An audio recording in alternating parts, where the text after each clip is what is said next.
Good afternoon everybody.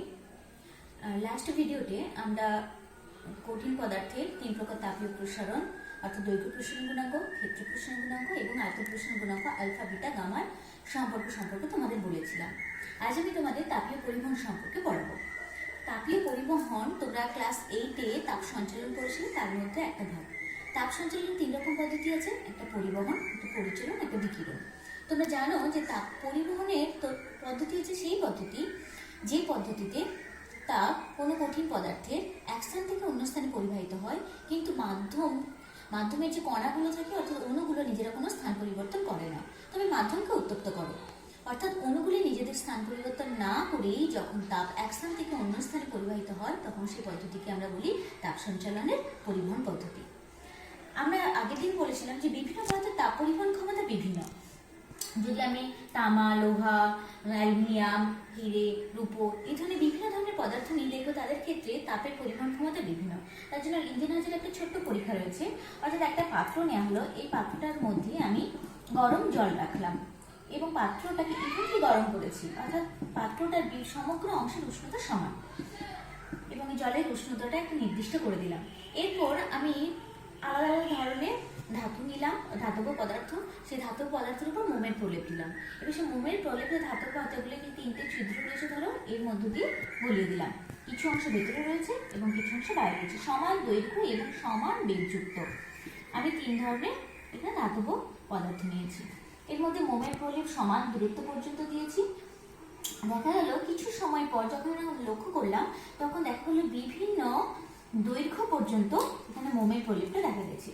কোনটাও দেখা গেছে যে মোমের প্রলেপ অনেক দূর পর্যন্ত গলে গেছে, আবার কোনো ক্ষেত্রে দেখা গেছে মোমের প্রলেপ একদম সামনে পর্যন্ত করেছে। অর্থাৎ বিভিন্ন যখন এই অংশটা, ভেতরের অংশটা যেটা এই উত্তপ্ত অংশের পাত্রের ভেতরে রয়েছে, সেক্ষেত্রে কি হচ্ছে না, এই পদার্থগুলো তাপ গ্রহণ করেছে তাদের তাপ গ্রহণের ক্ষমতা অনুসারে। বিভিন্ন পদার্থ যদি তাপ গ্রহণ ক্ষমতা বিভিন্ন না হতো, তাহলে এই মোমের প্রলেপের গলন কিন্তু বিভিন্ন দূর পর্যন্ত হতো না। আর এ থেকে আমরা প্রমাণ করতে পারি খুব সহজে যে বিভিন্ন পদার্থের তাপ পরিবহন ক্ষমতা বিভিন্ন।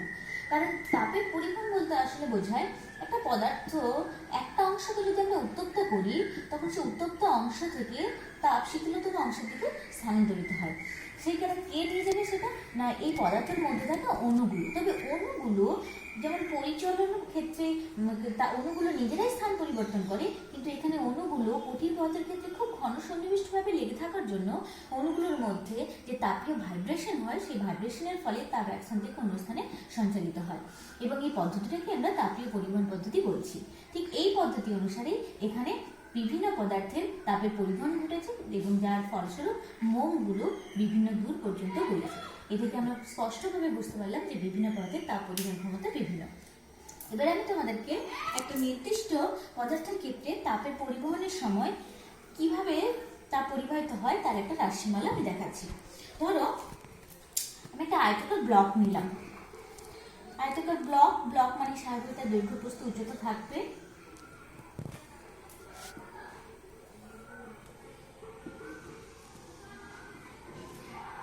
এই আয়তাকার ব্লকটার ধরো এই প্রান্ত থেকে, এটা যদি আমি এ প্রান্ত বলি, এটা যদি বি প্রান্ত বলি, এ প্রান্ত থেকে বি প্রান্তের দিকে তাপের পরিবহন ঘটছে। তার মানে স্বাভাবিকভাবেই এখানে কিসের পার্থক্য রয়েছে? স্বাভাবিকভাবে এখানে রয়েছে উষ্ণতার পার্থক্য। ধরলাম এ প্রান্তের উষ্ণতা θ1 এবং বি প্রান্তের উষ্ণতা θ2। তাহলে আমরা খুব সহজেই বলতে পারি যে θ1 গ্রেটার দেন θ2, কারণ উষ্ণতার পার্থক্য না থাকলে তাপের পরিবহন সম্ভব নয়। এক্ষেত্রে এ এবং বি এই দুটো তল, আয়তাকার ব্লকটার এই দুটো তলের মধ্যে বেধ কতটা সেটার উপর নির্ভর করবে এই তাপের পরিবহন কতটা হবে। অর্থাৎ খুব সাধারণভাবে আমরা বুঝতে পারছি যদি এর বেধটা আরো বেশি হয়, তাপ কম পরিমাণ পরিবাহিত হবে, অর্থাৎ তাপের পরিবহনটা কম হবে। এবং ক্ষেত্রফল, এই ব্লকটার ক্ষেত্রফল কতটা, ক্ষেত্রফলটা যত বেশি হবে নিশ্চয়ই তাপের পরিমাণ কম হবে, কারণ যত বেশি ক্ষেত্রফল জুড়ে হবে তখন তাপটা ছড়িয়ে যাবে। পুরো ব্যবস্থাটাই হতে হবে একটা বিশেষ অবস্থার বা শর্তের মধ্য দিয়ে, সেটা হচ্ছে তাপীয় স্থিতাবস্থা। তাপীয় স্থিতাবস্থা সেই জিনিসটা কি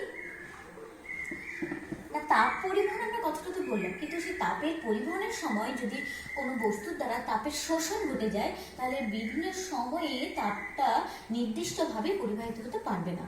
তখন সেক্ষেত্রে আমরা এক স্থান থেকে অন্য স্থানে ঠিক যে সমান পরিমাণ তাপ পরিবহন ঘটলো সেটা বলতে পারবো না। তাই তাপের স্থিতাবস্থা তাকেই বলবো যে ক্ষেত্রে তাপ পরিবহনের সময় বস্তু বা পদার্থের দ্বারা কোনো অংশে তাপের শোষণ ঘটবে না, শুধুমাত্র পূর্ণ পরিবহনই ঘটবে, তাকে আমরা বলছি তাপীয় স্থিতাবস্থা। এখন দেখছি ধরি সাপোজ এটা θ1 θ2, আমি বললাম যে θ1 এর উষ্ণতা বেশি এবং θ2 উষ্ণতাটা কম, তাই জন্যই এ প্রান্ত থেকে বি প্রান্ত থেকে তাপের পরিবহন করছে। এবং এই যে বেদটা যার মধ্য দিয়ে তাপ পরিবহন করছে, অর্থাৎ এই বেদটা কতটা মোটা বা সরু, ধরলাম বেদটা হলো ডি। এবং এই ব্লকটা ক্ষেত্রফল যেহেতু এরিয়া, তাই আমি এ দিয়ে লিখে রাখলাম, ক্ষেত্রফলটা এ।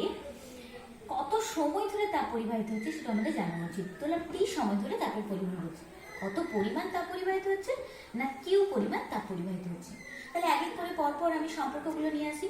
যদি টি সময় ধরে কিউ পরিমাণ তাপ পরিবাহিত হয়, কিসের জন্য না উষ্ণতার পার্থক্যের জন্য, কোনো একটা তল থেকে তার বিপরীত তলের দিকে, অর্থাৎ উষ্ণতর স্থান থেকে শীতলতর স্থানের দিকে, সেক্ষেত্রে কিউ প্রপোর্শনাল টু এ এর সঙ্গে সমানুপাতিক হবে। কখন না যদি আমার টাইম এবং উষ্ণতার পরিবর্তন এই দুটো ফিক্সড থাকে, টাইম, উষ্ণতার পরিবর্তন এবং বেদ তিনটে যদি ফিক্সড থাকে। এবং কিউ প্রপোর্শনাল টু 1/d হবে, অর্থাৎ বেদের সঙ্গে ব্যস্তানুপাতে পরিবর্তিত হবে। কখন না যদি টাইম এ এবং θ1 - θ2 ফিক্সড থাকে। এবং কিউ সমানুপাতিক θ1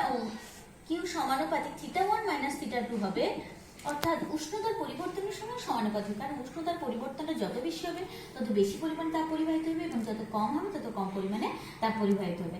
আর কি না রয়েছে না সময়ের সঙ্গে সঙ্গেও তাপের পরিবহন কিরকম পরিবর্তিত হবে না সময়ের সঙ্গে সঙ্গেও এই পরিবাহিত তাপটা, অর্থাৎ কিউ প্রপোর্শনাল টু টি হবে। অর্থাৎ যত বেশি সময় ধরে তাপের পরিবহন ঘটবে তত বেশি তাপ যাবে, কম সময় ঘটালে কম যাবে। তার মানে আমরা স্বাভাবিকভাবে দেখতে পেলাম যে এই সম্পর্কটা, অর্থাৎ পরিবাহিত তাপের পরিমাণ কিউ সমান এখনো নিয়ে আসিনি, Q proportional to A θ1 - θ2 into T by D. এটা আমরা দেখতে পেলাম। সমানুপাতিক চিহ্নটা তুলে যদি এখানে আমি সমানুপাতিক ধ্রুবক লাগাই, কে এ θ1 - θ2 ইন্টু টি বাই ডি, তাহলে কিউ সমান পেলাম কে এ θ1 - θ2 ইন্টু টি বাই ডি। অর্থাৎ পরিবাহিত তাপের পরিমাণ হলো আমার এই রাশিমালাটা। আমি উপর দিকটা একটু মুছে দিচ্ছি বোঝার সুবিধার্থে।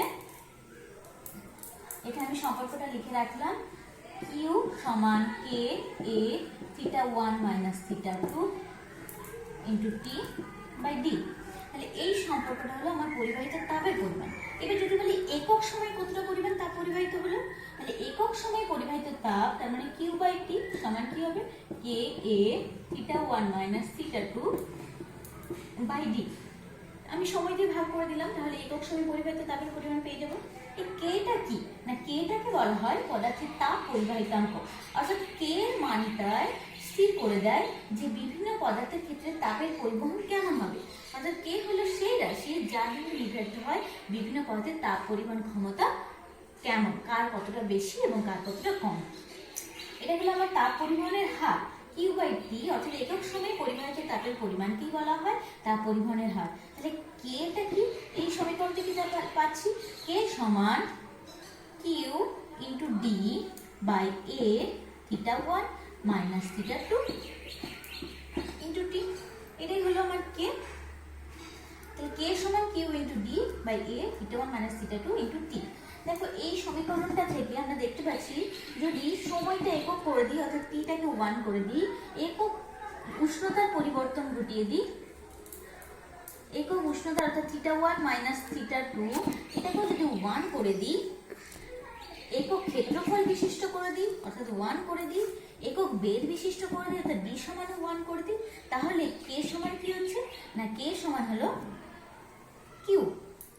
অর্থাৎ কে তাপ পরিবাহিত অঙ্কের মান পরিবাহিত তাপের সঙ্গে সমান। কখন, তার মানে একক বেদ বিশিষ্ট এবং এক ক্ষেত্রফল বিশিষ্ট কোনো ব্লক বলো বা কোনো পদার্থের দুই বিপরীত তলের মধ্যবর্তী উষ্ণতার পরিবর্তন যদি এক থাকে তবে একক সময়ে পরিবাহিত তাপের পরিমাণকেই বলা হয় তাপ পরিবাহিতাঙ্ক।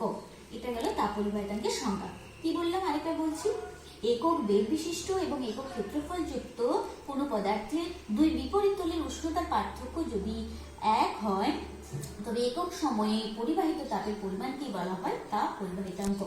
এখন আমি আসবো তাপ পরিবাহিতাঙ্কের ইউনিট এবং তার মাত্রা কিভাবে পাওয়া যায়। তাপ পরিবাহিতাঙ্কের সংজ্ঞা বললাম, তাহলে তাপ পরিবাহিতাঙ্কের রাশিমালাটা আমরা পেলাম কে সমান কি পেলাম না কে সমান Q into D by A theta 1 minus theta 2 into T. এখান থেকে যদি একক বলতে চাই তাহলে সিজিএস পদ্ধতিতে তাপ পরিবাহিতাঙ্কের একক কি হবে, কি হচ্ছে পরিবাহিত তাপ, তাহলে পরিবাহিত তাপের সিজিএস একক কি, তাপের সিজিএস একক আমরা জানি ক্যালোরি। তাহলে ক্যালোরি এখানে পাচ্ছি সেন্টিমিটার, যেহেতু এটা বেল তাই সেন্টিমিটার, এখানে পাচ্ছি সেন্টিমিটার স্কোয়ার, তাহলে এটা কি হবে না সেন্টিমিটার টু স্কোয়ার মাইনাস 1, যেহেতু এখানে একটা সেন্টিমিটার এখানে 2 সেন্টিমিটার তাই মাইনাস 1 হলো 1 বাই থিটা 1 মাইনাস থিটা 2। এটা হলো টেম্পারেচার, টেম্পারেচার মানে সিজিএস পদ্ধতি ডিগ্রি সেন্টিগ্রেড, তাহলে ডিগ্রি সেন্টিগ্রেড ইনভার্স, যেহেতু এটা 1 বাই আছে, এটা হচ্ছে টাইম সময় নিচে রয়েছে তাই এটা হলো সেকেন্ড ইনভার্স। এটা হলো আমরা সিজিএস পদ্ধতি, calorie centimetre inverse, degree centigrade inverse আর সেকেন্ড ইনভার্স। যদি এসব পদ্ধতিতে এই তাপ পরিবাহিতাঙ্কের একক বলতে চাই তাহলে ক্যালোরির জায়গায় কি হবে না জুল,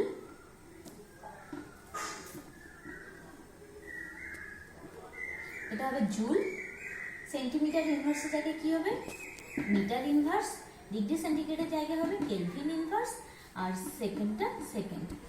আবার জুল পার সেকেন্ড মানে ওয়াট, জুল পার সেকেন্ড সেটা হচ্ছে ওয়াট, ওয়াট হচ্ছে কি ক্ষমতা, কার্য বাই সময় ক্ষমতা, তাহলে সেই ক্ষমতার ওয়াট লিখে পেলাম জুল পার সেকেন্ড। এটাও কোনো কোনো সময় এসআই একক হিসেবে ব্যবহার করা হয়, কোনো কোনো জায়গায় এমসিকিউ এর ক্ষেত্রে হয়তো অপশন না দিয়ে অপশন দিল তখন এটা করবে watt metre inverse kelvin inverse. এটা হলো তাপ পরিবাহিতাঙ্কের একক। এখন তোমাদেরকে দেখাবো যে তাপ পরিবাহিতাঙ্কের মাত্রাটা কিরকম। তাপ পরিবাহিতাঙ্ক আমরা দেখলাম কে সমান Q into D by A theta 1 minus theta 2 into T. এখন একটা একটা করে বলি যে কিউ বাই টি, যদি কিউ বাই টি ধরি তাহলে পরিবাহিত তাপ বাই সময়, তার মানে এটা কিসের সমান না কিউ বাই 1 নম্বর কিউ বাই টি, এটা কিসের সঙ্গে সমান না এটা হচ্ছে গিয়ে ওয়ার্ক ডান। পরিবাহিত তাপ মানে হচ্ছে কি কার্য বাই সময়ের সঙ্গে সময়। কার্য আবার কার্যটা কার সঙ্গে, কার্য সমান বল ইন্টু সরণ, আমরা জানি বল ইন্টু সরণ বাই সময়। এখান থেকে আমি কি পাচ্ছি, যদি এটার মাত্রা করতে চাই এই জিনিসটা তাহলে ওটার বলের মাত্রা আমরা জানি M L T to the power minus 2 into সরণ মানে এল বাই সময় মানে টি। খুব ভালো করে দেখো এটা পেলাম। আবার এখানে আছে শুধু কিউ বাই টি নিয়েছিলাম, D by A, D by এটা আগেই বলে দিয়েছি, এটা ডিটা হচ্ছে গিয়ে এল আর এল এটা মানে এল স্কোয়ার, তাহলে একটা এল, তাহলে এখান থেকে আরেকটা কি পেলাম, দ্বিতীয় নম্বরে কি পেয়ে গেলাম 1 বাই এল। তৃতীয় নম্বরে আর কি আছে 1 বাই থিটা 1 মাইনাস থিটা 2, তাহলে 1 বাই থিটা 1 মাইনাস থিটা 2 মানে 1 বাই থিটা। ব্যাস, তাহলে সবগুলোকে যদি একসাথে করে নিই, একসাথে করে নিলে আমি মাত্রাটা পেয়ে যাবো। তাহলে সবগুলোকে একসাথে করে নিয়ে আমি এদিকে শুধু মাত্রাটা লিখছি, কে মাত্রা এম, এখানে পেলাম দেখো এক এল এল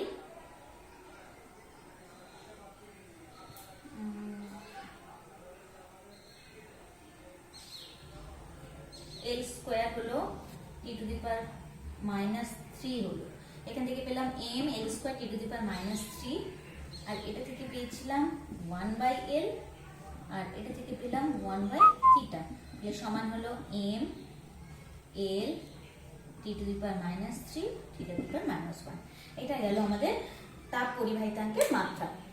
তাহলে তাপ পরিবাহিতাঙ্কের একক বললাম, তার সংজ্ঞা বললাম, তার মাত্রা কিভাবে ডিরাইভ করা যায় সেটা বললাম।